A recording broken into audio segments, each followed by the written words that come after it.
Inefficient అని చెప్పి ఎవరో చెప్పలేదు. నీకు నువ్వే ముద్రేసుకుంటున్నావు, నీకు నువ్వే చెప్పుకుంటున్నావు. నువ్వు చెప్పుకుంటే ఏం కాదు, కానీ మమ్మల్ని వంచిస్తున్నావు.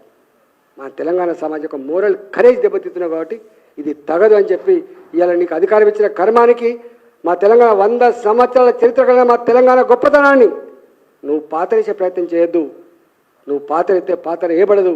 ఇవాళ అమెరికాలో ఉన్న తెలంగాణ బిడ్డ, లండన్లో ఉన్న తెలంగాణ బిడ్డ, ఇవాళ ఈ దేశంలో ఎక్కడున్న తెలంగాణ బిడ్డ తప్పకుండా కొత్త స్ఫూర్తితో రాబోయే కాలంలో తప్పకుండా ఇదేం నీకు 10 ఏళ్ళ అధికారం ఇవ్వలే, 100 ఏళ్ళ అధికారం ఇవ్వలే, తప్పకుండా ఎప్పుడు ఎన్నికలు వచ్చినా మార్చుకుంటారు, మళ్ళీ సరైన దారిలో పెట్టుకుంటారు.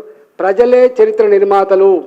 ఇట్లాంటి సందర్భంలో బాధ్యత కలిగిన వాళ్ళు ప్రజలే. కాబట్టి దీన్ని మార్చగలిగే శక్తి, దీన్ని కంట్రోల్ చేయగలిగే శక్తి, కాపాడుకునే శక్తి ప్రజలకు ఉంటుందని నమ్ముతున్నాం. కాబట్టి ప్రజలు తప్పకుండా గొప్ప నిర్ణయం తీసుకుంటారు, రాష్ట్రాన్ని కాపాడుకుంటారు.